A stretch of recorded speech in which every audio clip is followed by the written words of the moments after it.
যদিও ইসলাম ধর্মে মদ্যপান নিষিদ্ধ ও হারাম, তবুও ইসলাম ধর্ম ব্যতীত অন্যান্য ধর্মগুলোতে এই মদ্যপানকে খুব জনপ্রিয় হিসেবে গ্রহণ করা হয়েছে।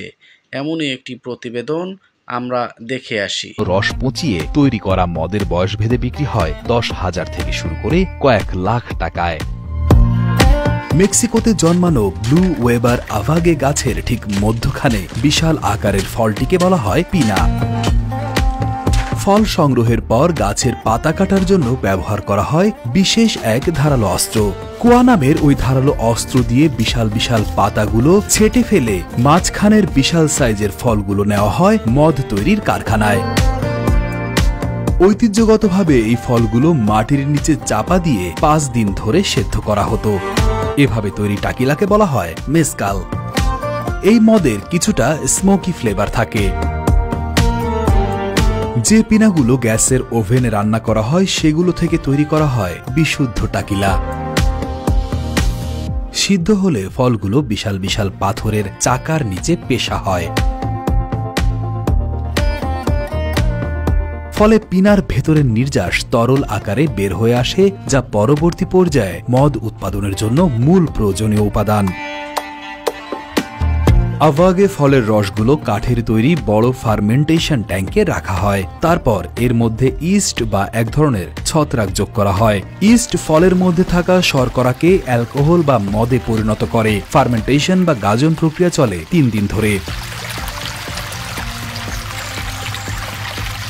ফার্মেন্টেড তরলটিতে নানা ধরনের অপদ্রব্য থাকে, তাই একে বিশুদ্ধ করা হয়, যা ডিস্টিলেশন নামে পরিচিত। ফার্মেন্টেড তরলটিকে বিশাল বিশাল কাঁসার পাত্রে রেখে তাপ দেওয়া হয়, ফলে তরলটি বাষ্প হতে শুরু করে।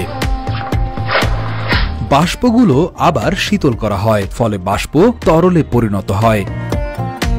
এভাবে 2 বার ডিস্টিলেশনের পর টাকিলা উৎপাদন হয়, যা স্বচ্ছ এবং উচ্চমাত্রার অ্যালকোহলযুক্ত। সহজ কথায় বলতে গেলে এই মদ অত্যন্ত কড়া। এই অবস্থায়ও টাকিলা খাওয়া যায়, তবে টাকিলাকে আরো সুস্বাদু করার জন্য ওক কাঠের ব্যারেলে কয়েক মাস থেকে কয়েক বছর পর্যন্ত ছায়াযুক্ত কাঠের ঘরে রেখে দেওয়া হয়।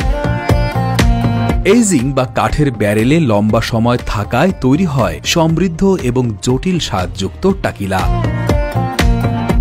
যেখানে গাঢ় ওক, শুকনো ফল, ভ্যানিলা এবং ক্যারামেলের সুবাস বেশ ভালোভাবেই উপস্থিত থাকে। যত বেশি দিন টাকিলা কাঠের ব্যারেলে রাখা হয়, ততই এর রং গাঢ় অ্যাম্বার হয়। এজিং এর সময় যত বেশি হয়, টাকিলার স্বাদ ততই মসৃণ এবং সমৃদ্ধ হয়। সাধারণত প্রকারভেদে টাকিলায় শতকরা 30 থেকে 50 ভাগ অ্যালকোহল থাকে। বিশাল বিশাল আভাগে ফল থেকে মদ ছাড়াও তৈরি করা হয় নেকটার বা সিরাপ, যা চিনি বা মধুর বিকল্প হিসেবে ব্যবহার করা হয়। আভাগের কিছু প্রজাতি ঐতিহ্যবাহী মেক্সিকান ঔষধ তৈরিতেও ব্যবহৃত হয়। আভাগে গাছগুলো সূক্ষ্ম এবং উষ্ণ আবহাওয়ায় ভালোভাবে বৃদ্ধি পায় এবং সামান্য পানিতেই ভালো ফলন দেয়। চারা রোপণের 7 থেকে 10 বছর পর ফল সংগ্রহ করা হয়। টাকিলা অনেক জনপ্রিয় ককটেল যেমন মার্গারিটার একটি প্রধান উপাদান, যা বিশ্বব্যাপী জনপ্রিয়তা লাভ করেছে। টাকিলা মেক্সিকোর একটি ঐতিহ্যবাহী মদ, যার উৎপত্তি 16 শতকে।